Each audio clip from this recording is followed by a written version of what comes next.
রহমান, যে রাজাকার বিষয়ক শেখ হাসিনা একটি বক্তব্য কেন্দ্র করে ছাত্র আন্দোলনের মোড় ঘুরে গিয়েছে, এটি অনেক বিশ্লেষকই বলছেন। আমাদের মাত্র 2 মাসের মতো সময় আছে, আরও যদি সময় পড়ে সেটির আমরা একটা নিশ্চয়ই তাত্ত্বিক একটি পটভূমি পাবো। তিনি পালিয়ে যেতে বাধ্য হয়েছেন। সম্প্রতি আমরা দেখেছি যে বৈষম্য বিরোধী যারা ছাত্র আন্দোলনের সমন্বয়ক রয়েছেন তারা বলছেন স্বৈরাচার শেখ হাসিনা বক্তব্যের প্রতিবাদে তারা নিজেদের রাজাকার বলেছিলেন। সেখানে তারা বলেছিলেন কে বলেছে স্বৈরাচার, কিন্তু রাজাকার বিষয়টি তারা ধারণ করতে চান না। কিন্তু আমরা দেখেছি যে জামায়াত ইসলামের বিভিন্ন সমাবেশে আমরা রাজাকার স্লোগান পাচ্ছি। এ থেকে আপনারা আসলে কি বার্তা দিচ্ছেন? আমি আরও স্পেসিফিকলি বলি, সম্প্রতি টাঙ্গাইলে আপনারা সবাই আপনার বক্তব্য চলাকালীন কর্মীরা স্লোগান দিয়েছে তুমি কে আমি কে, রাজাকার রাজাকার। আমি এটা শুনি নাই, আমি ছিলাম, আমি শুনি নাই। আপনি শুনে থাকলে আপনাকে ধন্যবাদ। এখানে আমার বক্তব্য একদম পরিষ্কার, জি একদম পরিষ্কার। দেখেন, রাজাকার যদি গালি হয়ে থাকে তাহলে এটা আওয়ামী লীগের মানে ক্রেডিটে পড়বে। রাজাকার যদি এটা বুলি হয়ে থাকে তাও আওয়ামী লীগ সৌভাগ্যবান। আওয়ামী লীগেরই মিনিস্টার আকম মুজাম্মল হক সাহেব, মুক্তিযোদ্ধা বিষয়ক মিনিস্টার, তিনি একটা তালিকা করেছেন রাজাকারের। সেখানে সবচেয়ে কোন দলের পাতে বেশি পড়েছিল? আপনি তো সচেতন সাংবাদিক, আমাকে একটু বলে সাহায্য করেন। আমি অবশ্য রাজাকারের তালিকা দেখি নাই, কিন্তু আমি শুনেছি যে এতে আওয়ামী লীগের অনেকেই সেই তালিকার মধ্যে অন্তর্ভুক্ত ছিল, যারা আওয়ামী লীগ পরে সক্রিয়। অনেকে না, যে তালিকাটা হয়েছে এটার 8 ভাগের 7 ভাগ তাদের একা একা পাতে পড়েছে। এটা কি এমন হতে পারে যে আপনাদের দলের লোকেরা আওয়ামী লীগে জয়েন করেছে, নাকি আওয়ামী লীগই করতো তার আগেও? তারা পরিষ্কার করলো না কেন? তা আমি জানি না, পরিষ্কার করলো। আমি জানি না তারা হয়তো পরিষ্কার তাইলে যে দলে যেভাবেই হোক, যে দলে রাজাকার সবচেয়ে বেশি সেটা হবে রাজাকারের দল। ভালো হইলো তাদের ক্রেডিট, মন্দ হইলো তাদের লাইভ হইলো। কিন্তু আপনার দলের মধ্যে থেকে একটা একটা একটা আছে না একটা শফিকুর রহমান, আপনি আপনার রাজনৈতিক মতবাদ, রাজনৈতিক আদর্শ, আপনি যেভাবে চলছেন, যেভাবে বলছেন, তার তার বিপরীত আদর্শেরও অনেক কিছু কি আমরা আসলে দেখতে পাচ্ছি, যেটা অনেক সময় আপনার কাছে আমি জানি না কাম্য মনে হচ্ছে না। যেমন ধরেন ঢাকা বিশ্ববিদ্যালয়ে বহিরাগত বলে সম্প্রতি একটি ছেলেকে পিটিয়ে মারা হলো, বা তাকে চোর বলে এটি বলে জাহাঙ্গীরনগর বিশ্ববিদ্যালয়ে তো একজনকে মারা হলো, বলা হলো যে সে আসলে ছাত্রলীগের কর্মী বা নেতা। এই বিষয়গুলিকে আসলে আপনারা কিভাবে দেখছেন? মানে এটি কেন হচ্ছে বলে আপনার মনে হয়? আমরা মোটেই ভালোভাবে দেখি না। এটা যারাই করুক, এটা তারা সঠিক করে নেয়। তাদেরকে আইনের আওতায় আনা উচিত, চিহ্নিত করে এরা কারা। এই বৈষম্য বিরোধী ছাত্ররা জাহাঙ্গীরনগর বিশ্ববিদ্যালয়ে নিজেরা মিছিল করে দাবি জানিয়েছে। এরকম যারা আছে তাদেরকে আইনের আওতায়, আমি তাদের সাথে একমত, তাদেরকে আইনের আওতায় আনা উচিত। যেই করুক, আমি করলে আমাকেও নেব, আপনার কাছে আপত্তি নেই। আপনার কাছে কি সরকারকে একটু দুর্বল সরকার মনে হচ্ছে? মানে এই দাবি জানাতে হচ্ছে কেন? একটা মিসক্রিয়েন্ট ঘটবে, সরকার গ্রেফতার করবে বা করবে না, সেটা তো একটা স্বাভাবিক ঘটনা হওয়া উচিত। এই সরকার কি একটু মানে আপনার কাছে কি মনে হয় যে আপনি একটা রাজনৈতিক নেতা হিসাবে এই সরকার কি একটু দুর্বলতা দেখাচ্ছে, নাকি সরকার সময় নিচ্ছে? কি মনে হয় আপনার?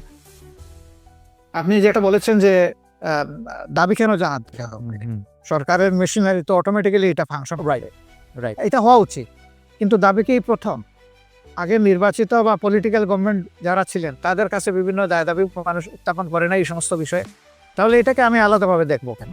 এটা দেখার কোনো কারণ নাই। কিন্তু সামগ্রিকভাবে যদি আপনি বলেন, যেহেতু তারা কোনো রাজনৈতিক দল দ্বারা গঠিত বা জোট দ্বারা গঠিত সরকার নয়, এবং যেহেতু 15.5 বছরের অনেক জঞ্জাল জমা হয়েছে, তাদেরকে সেই জঞ্জাল সরাতে গিয়ে তো অবশ্যই তাদেরকে এক্সট্রা এফোর্ট দিতে হয়েছে। এখানে দুর্বলতার কোনো ব্যাপার আমি দেখছি না, বরঞ্চ তারা আস্তে আস্তে ফাংশনিং হচ্ছেন এবং সামনের দিকে তারা আগাচ্ছেন। কিন্তু জনগণের প্রত্যাশা, আমারও প্রত্যাশা এর চেয়েও বেশি। অনেকেই বলছেন যে জামায়াতের, আমি যে প্রশ্ন দিয়ে শুরু করেছিলাম সেই প্রশ্নের প্রসঙ্গ ধরে আমি আসলে শেষ করতে চাই।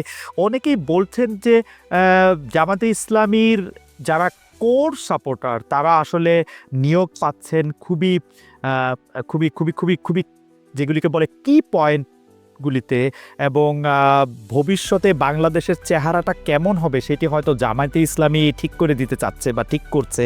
আপনার কাছেও কি সেরকম মনে হয় যে আপনারা একটা বড় ছক খাচ্ছেন, যেই ছকের মধ্যে আসলে বাংলাদেশের সাহিত্য, সংস্কৃতি, শিল্প, রাজনীতি এটি বা অর্থনৈতিক কাঠামোটিও একটি রূপ পায়, এবং সেটি জামায়াতের মতো করে একটি ছক? কি না, আমি এইভাবে দেখছি না, বরঞ্চ আমি দেখছি যে জনগণ হিসাবে যেই কম্পিটেন্ট হোক তার আসল জায়গায় যাওয়া উচিত।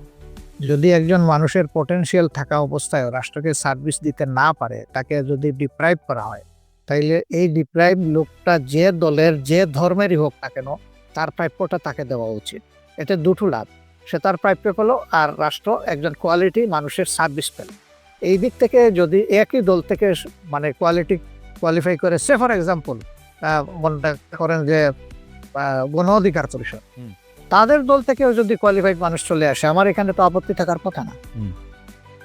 ওকে ওকে, এইটা একদম শেষ প্রশ্ন করি ডক্টর শফিকুর রহমান, সেটা হচ্ছে জামায়াতের নির্বাচনী স্ট্র্যাটেজি নিয়ে নিশ্চয়ই আপনারা ভাবছেন, এটা নিশ্চয়ই অনেকখানি গোপনও রয়েছে, এই মুহূর্তে হয়তো আপনারা রিভিলও করবেন না, কিন্তু আমি আপনার কাছে শুধু জানতে চাই যে জামায়াত কি এইবার জোটবদ্ধভাবে নির্বাচন করবে, একক নির্বাচন করবে? জামায়াত যদি এককভাবে নির্বাচন করে তাহলে জামায়াত কি চাইবে যে বিএনপির পাশাপাশি একটি তৃতীয় দল যারা আবার একটু এন্টি বিএনপি তারা থাকুক, তারা একটু মারামারি করুক, তাতে একটু ভোটের সুবিধা হোক, এই তৃতীয় দল হিসেবে জামায়াত কি চাইবে তাহলে আওয়ামী লীগ নির্বাচনে আসুক?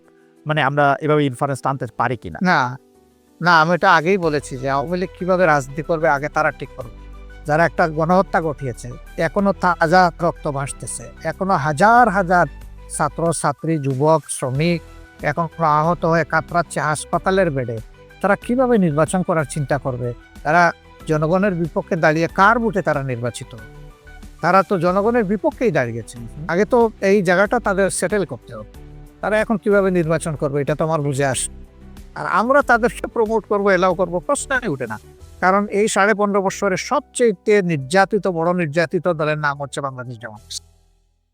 এই দলের একজন করে 11 জন শীর্ষ কেন্দ্রীয় নেতা, 2 জন সাবেক আমির সহ জুডিশিয়াল কিলিং বলেন আর যে পারপাসেই বলেন, অত্যন্ত মানে কনকক্টেড একটা ট্রায়ালের মাধ্যমে তাদেরকে শেষ করে দেওয়া হয়েছে। আর তো কারোই ক্ষতি হয়নি। কিন্তু 4 নম্বর হচ্ছে আমাদের সবগুলো অফিস ছিল সিলগালা করা। কিন্তু 4 নম্বর হচ্ছে যে আমরাই একমাত্র সৌভাগ্যবান বা দুর্ভাগ্যবান দল যাদের উপর ঝাল মুটাইতে গিয়ে আমাদের নেতাকর্মীদের বাড়ি বোল্ডোজার দিয়ে ভাঙা হয়েছে। এটা কিন্তু আর কারো বাড়িতে যায়। 4 নম্বর হচ্ছে যে এই আন্দোলনের সবচেয়ে ওয়ার্স্ট ভিকটিম আমরা, যে শেষ মুহূর্তে এসে 1 তারিখ আগস্টের 1 তারিখ আমাদেরকে নিষিদ্ধই ঘোষণা করে দিল। এরকম একটা দল কিভাবে চাইবে যে দলটা এত সন্ত্রাস এত ফেসিজম চালাইলো তারাই আবার এসে জনগণের এখানে স্পেস নোক? আমরা তো এটা চাইতে পারি না, মরালি চাইতে পারি। ডক্টর শফিকুর রহমান, আপনার কাছে কি মনে হয় না আপনি যেই জায়গা থেকে আওয়ামী লীগের কথা বলছিলেন, নির্যাতনের কথা বা অন্য ইয়ার কথা, সেই ক্ষেত্রে সেই রাগ জামাতে ইসলামের বা সেই ক্ষোভ বা সেই হতাশা জামাতে ইসলামের অন্য রাজনৈতিক দলের উপর থাকতে পারে, বিশেষ করে বিএনপির ক্ষেত্রে যখন আপনাদের উপর এই রকম যেটিকে আপনি নির্যাতন বলছেন সেটি চলছিল, বিএনপি তো সেই অর্থে প্রতিবাদ জানায় নাই। আপনাদের কি রাগ বিএনপির উপর আছে তাহলে একটু? না, আমাদের কোনো রাগ নাই, প্রত্যাশা ছিল। সব প্রত্যাশা সবসময় পূরণ হয় না, এই জন্য মাইন্ড করতে না। আর তার আপনি রাজনীতি অনেক বড় পরিসরের বিষয়, পারিবারিক ব্যক্তিগত অথবা আপনার পেশাগত জীবনেও আপনার সব প্রত্যাশা চাইলেই আপনার পূরণ হবে। এই জন্য অনেক সময় ধৈর্য ধরার প্রয়োজন। আর এই ক্ষেত্রে মন যত বড় করা যাবে ততই লাভ, লস নাই। ডক্টর শফিকুর রহমান, আপনাকে অনেক ধন্যবাদ। অনেক দর্শক আজকে আপনার এই অনুষ্ঠান দেখেছেন, 31,000-এর বেশি দর্শক আসলে লাইভ ছিলেন আপনার এই অনুষ্ঠান দেখার ক্ষেত্রে। অনেক প্রশ্ন তারা পাঠিয়েছেন, সব প্রশ্ন আমি আসলে নাম তো বলতেই পারিনি, কিছু প্রশ্ন হয়তো আপনাকে করতে পেরেছি, কিন্তু আসলে একটি অসাধারণ অভিজ্ঞতা। আপনাকে অনেক ধরনের প্রশ্ন করা গেছে, আপনি সাবলীলভাবে আপনার জায়গা থেকে আপনি এগুলো উত্তর দিয়েছেন। আমাদের অনেক ধন্যবাদ জানবেন, কারণ আমার কাছে মনে হয় দর্শকরা যদি এই অনুষ্ঠানটি আবারও দেখেন তাহলে দেখবেন যে এমন কোনো প্রশ্ন নাই যে প্রশ্ন আসলে ডক্টর শফিকুর রহমান উত্তর দেন নাই। তিনি তার প্ল্যাটফর্ম থেকে তিনি উত্তর দিয়েছেন। আপনি আমার মানে এটা রিপিটেড, এটা কয়বার বললাম আমি জানি না, আরও কয়েকবার বলতে চাই। আপনাকে অনেক অনেক ধন্যবাদ আমাদের।